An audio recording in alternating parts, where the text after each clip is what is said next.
Bonjour, bonjour. Bienvenue à ce live du mois de mars. Je vais juste vérifier là, que ça fonctionne bien. Donc, laissez-moi une petite seconde. C'est bien là, ça fonctionne. Je mets ça pour ne pas être dérangé. Alors, est-ce que ça vous est déjà arrivé d'être devant un dilemme avec un enfant qui ne répond pas, de ne pas savoir si c'est mieux de répondre à sa place ou non? Qu'est-ce que vous avez fait à ce moment-là? Alors aujourd'hui, c'est le sujet dont on va parler. Est-ce que c'est mieux, on va se questionner pour savoir, est-ce qu'on doit laisser l'enfant qui ne répond pas dans son silence ou dans toutes les situations où c'est mieux à certains moments de répondre à sa place? Puis si c'est mieux de ne pas répondre à sa place, à ce moment-là, qu'est-ce qu'on peut faire pour lui? On va regarder entre autres 2 situations pour lesquelles ça peut se présenter, puis je vous explique là, qu'est-ce qu'il y en est à ce moment-là. Donc, écrivez-moi un petit allô dans les commentaires ou faites-moi un pouce en l'air si vous êtes avec moi. Si vous écoutez en rediffusion, vous pouvez l'écrire aussi dans les commentaires, rediffusion. N'hésitez pas à m'écrire des questions aussi, des commentaires. Je vais voir là, par la suite, même quand c'est en rediffusion. Donc, mon nom, c'est Geneviève Bérubé. Merci d'être là. Je suis orthopédagogue spécialiste en mutisme sélectif. Donc, pour ceux qui ne me connaissent pas, j'ai vécu la situation pendant 7 ans avec ma fille. J'ai lu beaucoup de recherches, des études pour écrire mon livre 10 questions sur le mutisme sélectif paru aux éditions Midi 30. Yep. J'ai fondé mon entreprise il y a à peu près 2 ans, 2 ans et demi, là, même maintenant déjà, là, que j'aide des gens pour guider les adultes dans le processus quand une personne, un adulte, peu importe si c'est un parent ou un intervenant, est devant un enfant qui ne répond pas. Donc, je le guide cet adulte-là dans un processus pour faire en sorte que l'enfant puisse progresser dans son défi relié à la parole. Donc, devant un enfant qui ne répond pas, on se demande, bon, on agit au mieux qu'on pense, on se dit, bon, c'est pas toujours efficace, l'enfant progresse pas, je comprends pas, on a mis plein de choses, des interventions, des moyens, j'ai concerté les intervenants, ça fonctionne toujours pas. Hein, donc, par exemple, on constate, moi, je réponds à sa place dans les rendez-vous, je réponds à sa place avec certains amis, je réponds à sa place chez le médecin, etc. Un des aspects qui est important à savoir, c'est que quand les gens de l'entourage de l'enfant répondent à la place de celui-ci, c'est un des aspects qui fait stagner l'enfant. Donc, qu'on réponde à sa place ou qu'on aille au-devant de ses besoins, ça, c'est un des aspects qui est à retenir aujourd'hui. Donc, oui, mais là, on se dit, est-ce que je comprends qu'il ne faut pas trop répondre à sa place, mais est-ce qu'il y a des moments où on n'a pas le choix? Ou est-ce que ça serait pire de laisser dans son silence et qu'il n'y a rien qui se passe dans certaines situations? Donc, qu'est-ce que je fais à ce moment-là? OK. Alors, après avoir eu recours à mes services, il y a Evelyne, mes services personnalisés, il y a Evelyne qui m'a écrit. OK, alors vous mettez à la place d'un parent. Ce qui nous a le plus aidé est de nous faire dire que c'est correct et souhaitable de respecter le rythme de notre fille. Ça peut sembler très banal, mais comme parents, nous étions souvent dans le doute. OK? Puis même moi, là, quand je l'ai vécu, la situation avec ma fille, on est toujours en train de marcher un petit peu sur des œufs, à savoir, est-ce que je fais correctement? Est-ce que je devrais faire ci? Est-ce que je devrais faire ça ou non? Donc, de comprendre comment agir dans les différentes situations qu'on vit avec l'enfant qui est devant nous, que l'enfant soit, parce que chaque enfant est différent, donc peu importe l'enfant qui est là, son entourage, C'est ça le casse-tête, hein, c'est de savoir, ben, pour un, je devrais répondre, l'autre, je ne devrais pas répondre. Et c'est vraiment un gros casse-tête. Mais on va essayer de démêler ça un petit peu. Puis une des grandes lignes que je veux vous retenir, c'est que respecter son rythme, là, ça ne veut pas dire le faire à sa place. Ça ne veut pas dire répondre à sa place. Alors, s'il y a une chose que je veux que vous reteniez aujourd'hui, c'est bien ça. Alors, prenez conscience, vous, quand vous êtes devant votre enfant ou l'enfant qui est devant vous, là, si vous êtes un intervenant, est-ce que ça vous arrive pour éviter que l'enfant soit dans un malaise, par exemple? Est-ce que ça vous est déjà arrivé ou ça vous arrive régulièrement d'aller au-devant de ses besoins? Alors, par exemple, vous voyez qu'il y a de la difficulté à mettre ses bas, à mettre ses mitaines, à s'habiller, à faire une demande, à vouloir aller aux toilettes, peu importe. Puis là, vous êtes avancé, vous êtes, est-ce que tu as besoin d'aide? Est-ce que tu as besoin d'aller à la salle de bain? OK, donc ça, c'est d'aller au-devant du besoin. C'est pas tout à fait comme répondre à sa place, mais on va tellement au besoin que l'enfant n'a même pas besoin de demander ou de prendre action, de faire des efforts, qu'on est déjà devant lui, devant ses besoins. Répondre à sa place, mais là, c'est que l'enfant, quelqu'un lui pose une question, par exemple, puis là, ben, nous, on répond à sa place parce qu'on voit qu'il fige. Donc là, on va regarder deux types de situations, puis je vais vous donner un peu des suggestions de ce qu'il y aurait à faire à la place de répondre pour l'enfant. Est-ce qu'il y a des questions par rapport à ce qui est dit depuis tantôt? Vous pouvez me faire un petit coucou, un petit pouce en l'air, m'écrire un petit allô dans les commentaires là, si vous souhaitez, pour que je sente qu'il y a des humains là, qui me regardent et pas juste pas juste que je sois devant une caméra tout seul, là, ça me fait bien plaisir de vous sentir avec moi. N'hésitez pas si vous avez des commentaires, des questions aussi. Donc, la première situation, c'est quand on est avec la famille et les amis. Là, ça va être des relations qui sont un peu plus importantes parce que soit on les voit souvent ou pas, ça n'a pas d'importance, mais dans le temps, ça persiste, ça perdure, donc on les voit à une fréquence plus ou moins grande, mais de façon régulière. Donc, qu'est-ce qu'on va faire? C'est qu'on va conscientiser ces gens-là avant les situations où ils vont être en présence de l'enfant. On va leur expliquer c'est quoi le mutisme. On va discuter avec eux pour savoir les comportements à adopter ou non, ou les comportements à éviter, par exemple. Puis à ce sujet-là, j'ai tourné une vidéo qui est un enfant qui ne répond pas, l'expliquer pour le comprendre.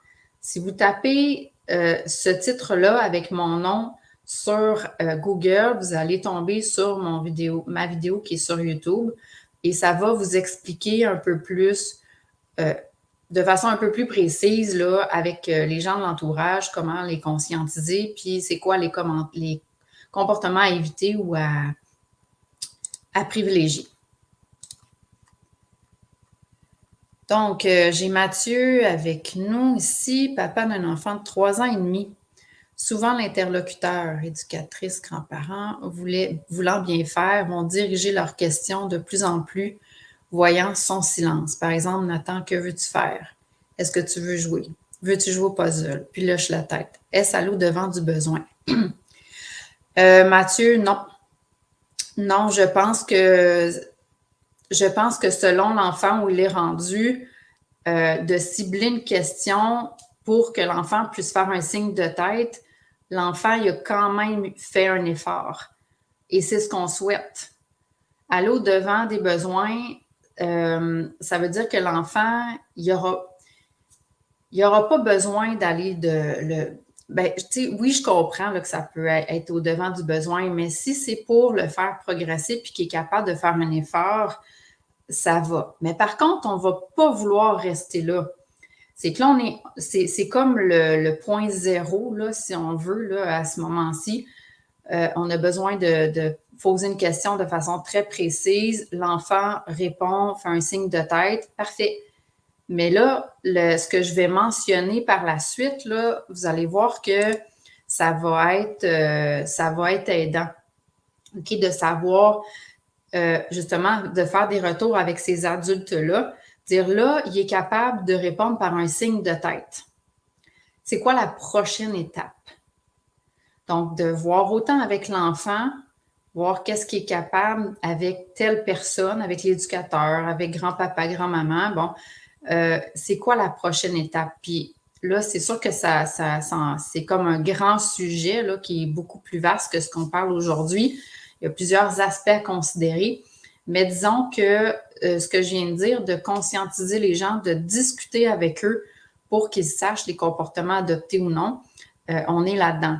Mais aussi pour la suite, une fois que ça c'est fait, OK, grand-papa, il sait là, qu'il ne faut pas qu'il demande de regarder dans les yeux parce qu'à chaque fois qu'il le voit, il disait regarde-moi dans les yeux là, quand je te parle, tu sais, puis l'enfant, il est comme là, puis il fige, puis ça ne marche pas. Fait qu'on le dit à grand-papa, ça ne marche pas, grand-papa, tu sais, tu peux juste lui demander, tu peux juste lui parler comme ça, même s'il ne te regarde pas dans les yeux, c'est correct. Ou à tante, je sais pas moi, Sylvie, tante Sylvie, elle pose beaucoup de questions. Elle est intéressée à voir notre enfant, puis là, elle n'arrête jamais de poser des questions. L'enfant, il est comme, il est trop envahi, là. Donc, de le nommer à tante Sylvie, là, que c'est pas, on pose une petite question, puis, tu sais, on le laisse respirer un peu, quitte à poser les questions aux parents, mais de ne pas être envahissant dans les questions, par exemple. Donc, de déterminer ces petites choses-là, ces comportements-là à adopter ou à éviter, ça va faire en sorte que déjà, on crée un climat plus propice à ce que l'enfant se sente en sécurité, puis puisse progresser, puisse faire des efforts, puis aller de l'avant un petit peu plus tranquillement, un petit peu plus à chaque fois, ou peut-être pas à chaque fois, mais un petit peu plus au fil du temps. Alors, Mathieu, pour répondre à ta question, oui, on peut partir de ce point de départ-là où là, la question, c'est vraiment avec une réponse avec un signe de tête, mais par la suite, peut-être qu'en discutant avec ces personnes-là, de mentionner, bon, ben là, OK, là, le signe de tête, c'est beau. Maintenant, on peut peut-être penser à poser une question, oui, non, ou un choix, où l'enfant, il a juste un mot à répondre, OK, éventuellement, ou à pointer, ou à, tu sais, on va y aller de cette façon-là pour éviter que, justement, on prenne toujours une question très grande, puis rapetisser vers le plus petit. Parce que sinon, l'enfant, il sait, là, bon, ben ils vont finir par me demander, puis là, je vais hocher la tête. Puis là, ça devient un cercle vicieux un petit peu, puis là, l'enfant stagne. Donc, l'idée, c'est toujours de partir de où on est, de où on en est avec les personnes qui sont autour de notre enfant, puis avec eux, discuter avec l'enfant aussi, seul à seul. Bon, qu'est-ce que tu en penses si la prochaine étape, OK, on peut voir comment il se sent dans la situation.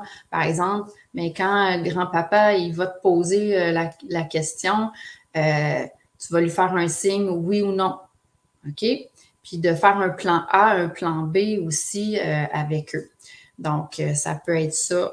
Ça peut être ça, tout simplement, là. Donc, OK. Alors, je suis une enseignante, Marjolaine. Bonjour. Je suis une enseignante d'un enfant qui fait du mutisme. Combien de temps devons-nous attendre avant de suggérer une réponse à l'enfant? Souvent, lorsque je pose une question ouverte, je vois que l'enfant est en arrêt. J'attends quelques secondes, puis je lui donne alors un choix de réponse. Est-ce à l'eau devant de l'enfant? Encore une fois, Marjolaine, comme je viens d'expliquer à Mathieu, c'est pas nécessairement d'aller au devant de l'enfant. Faut partir de où il est rendu pour pas lui suggérer un défi qui est trop grand. Mais par contre, on essaie de graduer tranquillement pour faire en sorte que l'enfant, il sait que, parce qu'encore là, ce que vous m'écrivez, c'est, regarde, j'y pose une question large, s'il n'est pas capable, là, je vais poser oui, non. Moi, je ferais l'inverse. J'aurais une discussion avec l'enfant, puis là, je vous ramène ici à ma deuxième situation, par exemple, puis Marjolaine, ça va répondre un petit peu à la question. Puis concernant le délai de réponse, je pense qu'il faut y aller avec la logique, mais c'est pas nécessairement qu'après un certain nombre de secondes, on répond à la place. Donc, vous allez voir, là, j'essaie de répondre à l'envers, mais si on est dans une situation où on est en attente de réponse, c'est-à-dire un rendez-vous chez le médecin, par exemple, ou on va au restaurant, etc., OK? Ce qui va arriver, c'est qu'on va essayer de préparer l'enfant à ce qui s'en vient en lui expliquant les étapes, par exemple, quand on peut là, le planifier. Je comprends qu'il y a des situations où on ne peut pas tout planifier puis tout discuter avec l'enfant, mais en même temps, quand on peut le faire, on explique les étapes. Alors là, ça devient intéressant de faire, comme je disais tantôt, un plan A, un plan B avec l'enfant, de le concerter, de l'impliquer, de dire, quand on va aller, par exemple, chez le médecin, ben là, il va te poser des questions. De quelle façon tu veux lui répondre, tu sais, pour qu'il sache que tu as mal souvent à ton bras, là. Bon. Alors, si on détermine que le plan A, c'est de chuchoter à l'oreille du parent, puis que si ça ne fonctionne pas, ben là, il y a le plan B où il va pointer. L'enfant, il sait où aller. Alors, s'il ne répond pas, il n'est pas capable de chuchoter, on peut faire un petit signe d'encouragement pour le guider, puis attendre un petit peu là, pour qu'il puisse être capable d'aller poser son geste ou faire le signe ou l'encourager, dire oui, tu es capable. C'est sûr que s'il ne répond toujours pas, après quelques secondes, oui, on peut répondre à sa place. Okay? Dans certaines situations, on n'a pas le choix. Bon. Mais si on répond à sa place, par contre, ce que je suggère, c'est de faire un retour après la situation pour que on dise à l'enfant, tu sais, tu es un humain, tu as voulu essayer le plan A, pourquoi il n'a pas fonctionné? Le plan B, est-ce que c'était trop difficile? Tu t'es retrouvé à combien là, sur ton échelle? On peut faire une petite échelle graduée pour qu'il puisse nous pointer ou nous nommer. Il était où sur son échelle? Est-ce que c'était à 9 puis le 10, c'est le maximum d'anxiété? 0, il n'y en a pas du tout. Tu étais où là-dedans? C'était trop difficile? OK, nos plans n'ont pas fonctionné. J'ai dû répondre à ta place. OK, c'est correct, mais la prochaine fois, qu'est-ce qu'on fait? Parce que là, plus je réponds à ta place, plus c'est difficile pour toi. Tu ne vas pas progresser, tu ne vas pas relever ton défi. Donc, c'est d'y aller dans cette démarche-là, dans cette optique-là de conscientiser l'enfant. Puis normalement, il a été conscientisé avant là, la situation. Donc, il sait qu'il doit fournir des efforts. Souvent, je mentionne le cycle de courage et d'évitement. Okay, je l'explique là, dans mes livres jeunesse, je l'explique dans le livre 10 questions, dans mes formations. C'est la base d'expliquer ça à l'enfant qui doit fournir des efforts à être courageux, même dans l'inconfort. C'est comme ça qu'il va réussir un petit défi à la fois.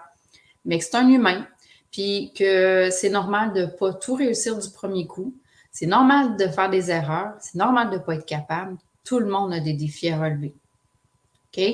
Puis que vaut mieux essayer, puis de ne pas être capable du premier coup, puis de poursuivre les essais au fil du temps que de ne rien tenter du tout. Parce que si on ne tente rien, puis que les gens répondent toujours à notre place, ben ça va rester de même.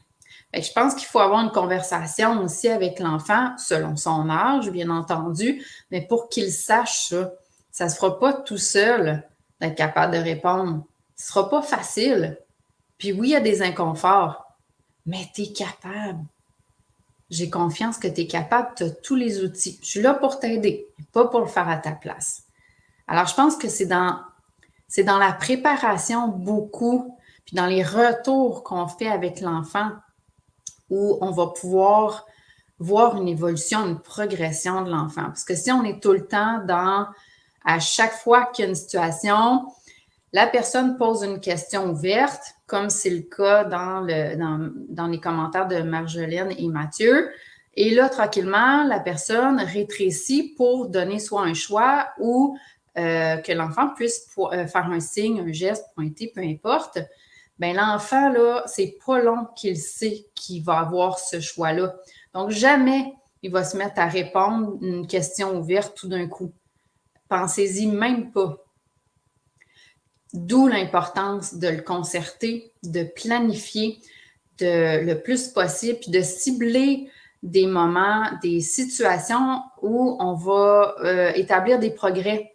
Parce que c'est pas vrai que du jour au lendemain, vous allez dire, bon, ben OK, dans toutes les situations, moi, je réponds plus à rien, on planifie tout. Ce n'est pas réaliste non plus. OK? Donc, il va falloir cibler des priorités pour voir est-ce que, dans quelle situation, OK? Mettons à la garderie ou à l'école, de quelle façon il va répondre à l'enseignante pour l'instant, son titulaire seulement. On met l'accent là-dessus. Puis, à la maison, on va cibler une autre personne ou deux là, avec qui, bon, on voit souvent, on a l'occasion d'échanger. Puis, ça va être avec cette personne-là ou ces personnes-là qu'on va pratiquer et qu'on va augmenter les défis tranquillement en faisant les planifications et tout, en faisant des plans A, des plans B, en se réajustant, en faisant des retours, okay, des courts retours avec l'enfant pour qu'il soit capable de progresser. OK, ça serait ça dans le monde idéal, là, ça serait ça la mise en place. Je vais aller voir un petit peu les commentaires. Marjolaine, donc, vous veniez d'avoir votre réponse. Parfait.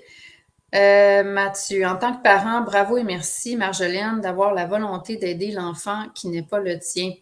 Ah, ben c'est certain hein, que peu importe, quand on est parent, on est drôlement plus touché de façon émotive, mais ce serait une erreur de penser que les intervenants ne veulent pas intervenir. Hein? Oui, on pense qu'il y en a qui sont un peu fermés à l'idée de mettre du temps pour un enfant qui ne répond pas, mais de façon générale, là, je vous le dis, ceux que je vois, les comportements qui ne sont peut-être pas l'idéal de toutes les personnes, que ce soit les intervenants, les parents, la famille, les amis, c'est, j'aurais tendance à dire toujours, mais j'aime pas employer ce mot-là, mais de ce que j'ai vu, ce sont des gens qui ont des bonnes intentions, mais qui ne savent pas et qui font du mieux qu'ils peuvent pour agir, pour intervenir, pour enlever le malaise que ça peut procurer aussi, ou les émotions de colère ou d'irritabilité que ça peut engendrer aussi. Parce que si on ne comprend pas que l'enfant, là, j'embarque vraiment dans quelque chose d'autre que le sujet là, actuel, mais je trouve ça vraiment important de le mentionner. Mettez-vous à la place de la personne qui ne sait pas que l'enfant, il ne s'oppose pas, puis que c'est dur pour lui. C'est l'anxiété qui fait figer son cerveau. Est-ce que si vous pensez que l'enfant s'oppose contre vous, vous allez agir de la même façon que si vous savez que c'est son cerveau qui fige puis qu'il a besoin d'aide pour y arriver? C'est certain que non. Alors, il faut penser aussi que dans la tête de l'autre personne, est-ce qu'il comprend ce qui se passe puis est-ce qu'il sait comment faire? Ça, c'est vraiment important aussi à connaître, là, à comprendre. Donc, je vais prendre une petite pause, Mathieu. Je vous reviens à la fin là, de mon idée pour lire la suite. Là, c'était quand même un long message, puis j'y réponds tantôt si c'est une question. Donc, si les plans n'ont pas fonctionné, on va prendre cette situation-là, comme j'ai dit, pour faire un retour, pour voir pour voir avec l'enfant. Il faut que l'enfant prenne conscience de j'ai du pouvoir sur quelque chose, j'ai du pouvoir sur les réponses que je peux donner, sur la façon de répondre. Je suis capable. Donc, tout ça, là, ça va faire en sorte que l'enfant, plus il se sent en sécurité, plus il se sent confiant, plus il sent qu'il a du pouvoir sur ce qu'il fait, il va éventuellement être capable. Mais ça ne se fait pas du jour au lendemain. Puis ça ne veut pas dire que vous avez discuté avec lui, vous l'avez préparé, il y a un plan A, un plan B. Ça ne veut pas dire qu'il va être capable.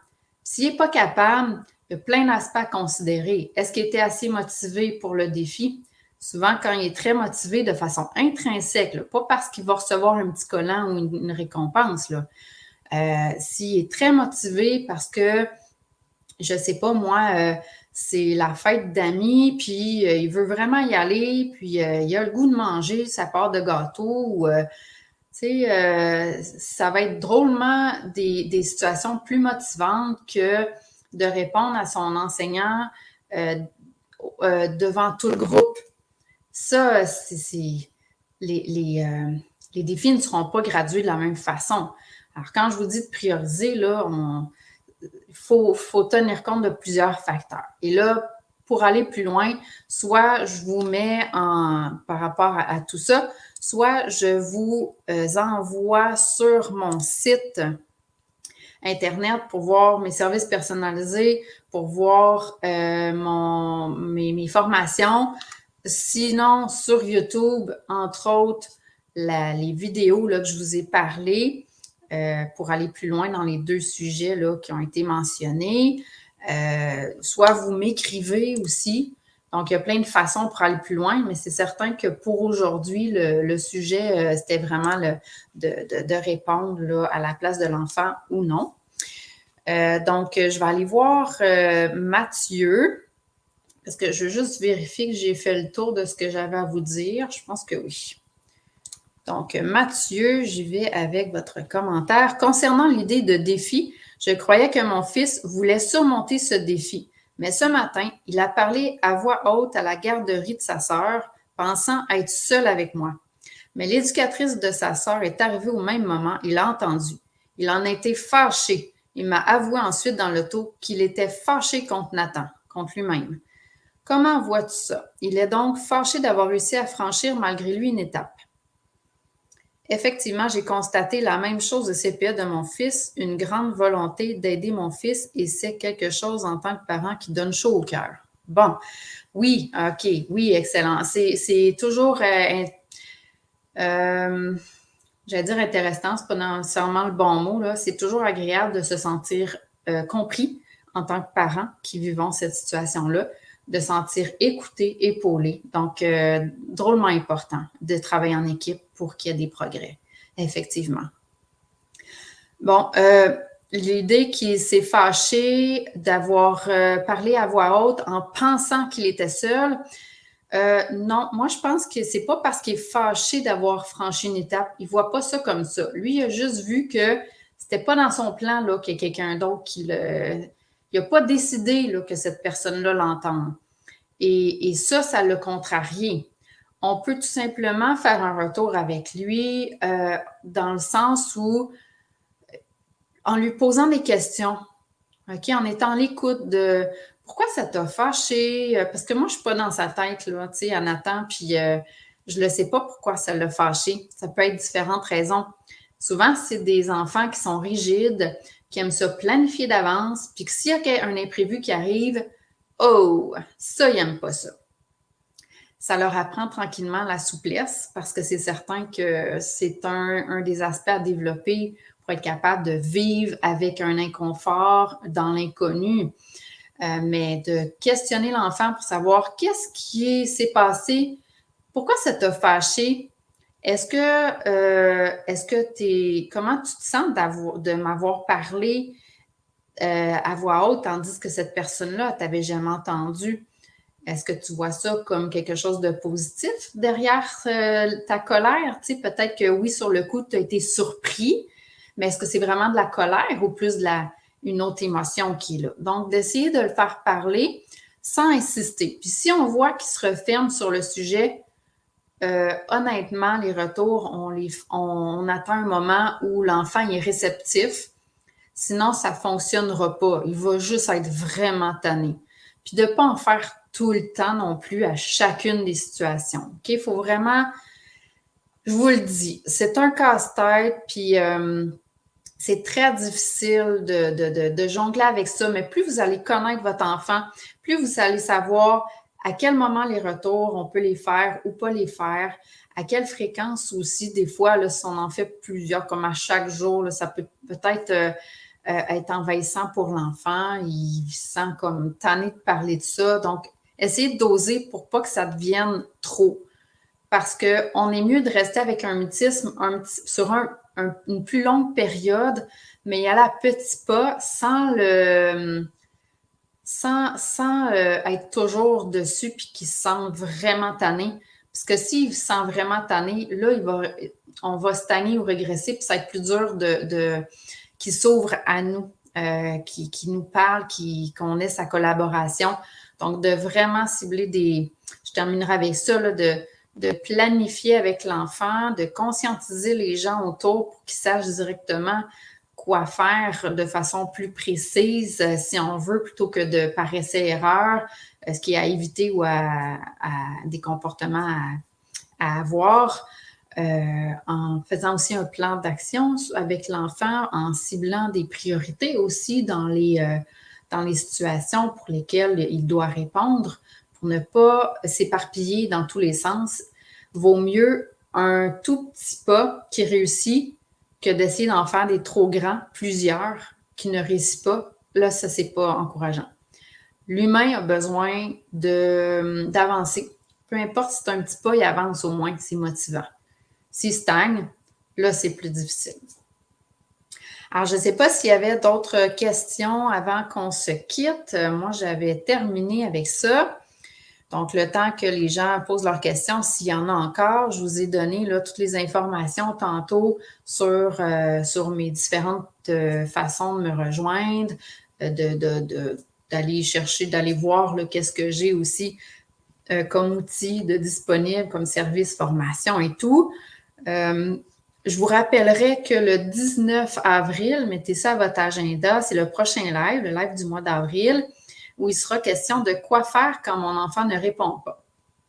J'en ai parlé déjà un petit peu, on a débordé du sujet aujourd'hui, mais je vais en reparler la prochaine fois. Puis pour ceux qui ne connaissent pas, j'ai montré mon livre 10 questions là, en début de rencontre, mais ça peut être des façons d'aborder le multilivre jeunesse, d'aborder le sujet avec l'enfant sur quel défi il a à relever, le cycle de courage et d'évitement dont je parlais tantôt et tout. Donc, ça peut être une autre façon là, d'aborder ça avec un enfant de à peu près là, 5 à 12 ans, 5 ans et plus, mettons. Là. Donc, je vois qu'il n'y a pas d'autres commentaires. Merci beaucoup d'avoir été là. Merci à tout le monde là, d'avoir pris un peu de votre temps de dîner pour venir avec moi. Merci à ceux qui ont écouté en rediffusion. Donc, merci beaucoup et au plaisir. Au revoir.